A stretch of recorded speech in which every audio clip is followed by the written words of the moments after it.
mayam ai ahambadna ai isagi oiba example da hada ai hoksage ai se noi gumaina yam piingai matam sidaida yam langi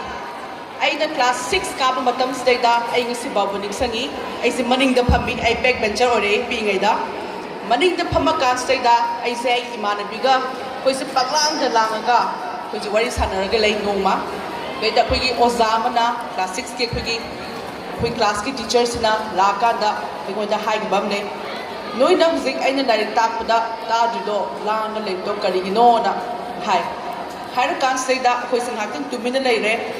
adu loir ka amuk su hatang le koi so mok lange ba limit se adagi di ozasna saw badagi akoi da richai par ka kalle ba wa gi richai par ka kalle ba limit se ai limit se ti forming sang jari ba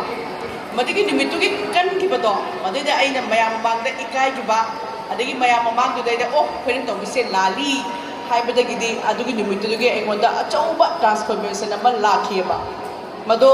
aina ngasi mayam mamang da deputy commissioner thawal ama oina lepsaba ngami base huziki incidents na achauba influence ama oi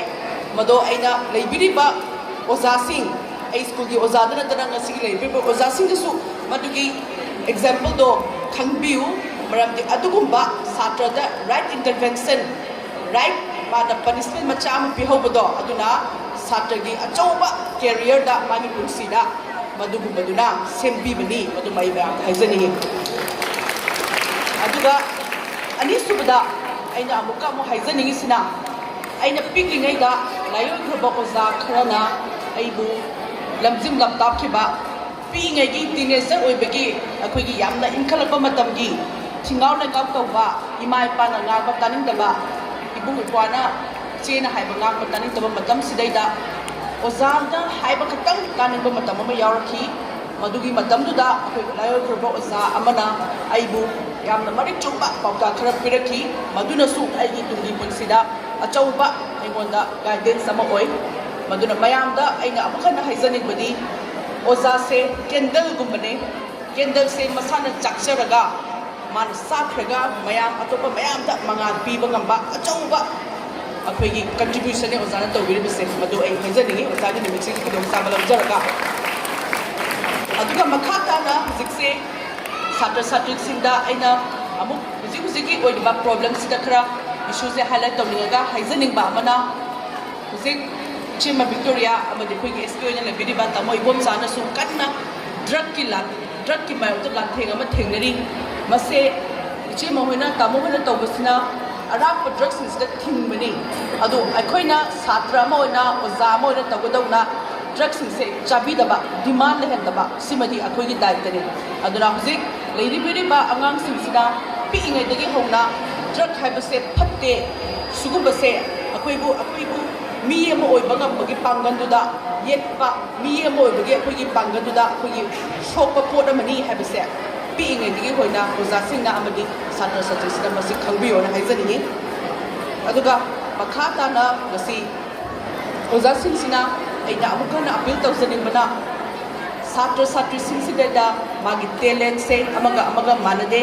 angang amana larik ta ingi bayai angang amana stores ta in bayai angang amana isai sakpada aduga angang amana painting da in bayai magi talent sing do oza sing sina matam chana khangakanda talent do yokhat biraga angang gi full capacity mi ama on pokpagi magi capacity do adu puthona hona bada 50% of the work oza no to bigada bani habise oza da interest tawzani aduga makhata bada aina oza singda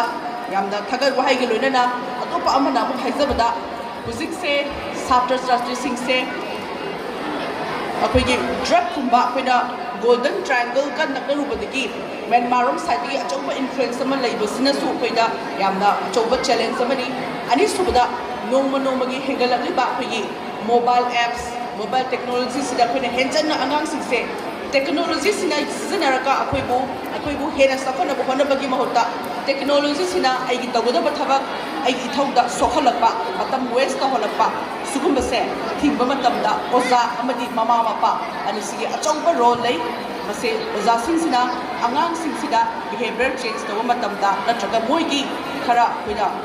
ꯃꯥꯒꯤ ꯐꯠꯇꯕ ꯈꯔ ꯎꯕ ꯃꯇꯝꯗ ꯃꯇꯝ ꯆꯥꯅ ꯄꯦꯔꯦꯟꯁꯇ ꯇꯥꯛꯄꯤꯕ ꯑꯃꯗꯤ ꯁꯥꯇ꯭ꯔ ꯁꯥꯇ꯭ꯔꯤꯁꯤꯡꯗꯨꯗ ꯇꯉꯥꯏ ꯐꯗꯅ ꯑꯩꯈꯣꯏ ꯃꯇꯝ ꯆꯥꯅ ꯋꯥꯔꯛ ꯋꯥꯇꯦꯝꯕꯤꯕ ꯁꯤꯁꯨ ꯑꯣꯖꯥꯁꯤꯡꯁꯤꯗ ꯇꯧꯕꯤꯌꯣꯅ ꯍꯥꯏꯖꯅꯤꯡꯉꯤ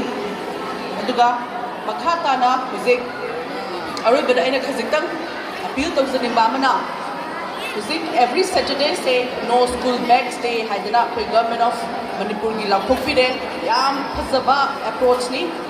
ꯑꯉꯥꯡꯁꯤꯡꯁꯤꯗꯩꯗ ꯑꯩꯈꯣꯏꯒꯤ ꯂꯥꯏꯔꯤꯛ ꯂꯥꯏꯁꯨꯗ ꯅꯠꯇꯅ ꯀꯣ ꯀꯔꯤꯀꯨꯂꯔ ꯑꯦꯛꯇꯤꯚꯤꯇꯤꯁ ꯁꯥꯟꯅ ꯈꯣꯠꯅꯕ ꯃꯥꯒꯤ ꯇꯦꯂꯦꯟ ꯈꯟꯗꯣꯛꯄ ꯁꯤꯒꯨꯝꯕꯒꯤ ꯑꯆꯧꯕ ꯄ꯭ꯂꯦꯠꯐꯣꯝ ꯑꯃ ꯄꯤꯕꯤꯔꯕꯅꯤ나 ꯃꯁꯤꯁꯨ ꯁ꯭ꯀꯨꯜꯒꯤ ꯃꯦꯅꯦꯖꯤꯡ ꯀꯃꯤꯇꯤ ꯑꯃꯗꯤ ꯂꯩꯕꯤꯔꯤꯕ ꯈꯨꯗꯤꯡꯃꯛꯅ ꯀꯔꯝ ꯍꯥꯏꯅ ꯇꯧꯔꯒ ꯑꯩꯈꯣꯏꯒꯤ ꯅꯣ ꯁ꯭ꯀꯨꯜ ꯕꯦꯛ ꯗꯦ ꯁꯤꯖꯤꯟꯅꯔꯒ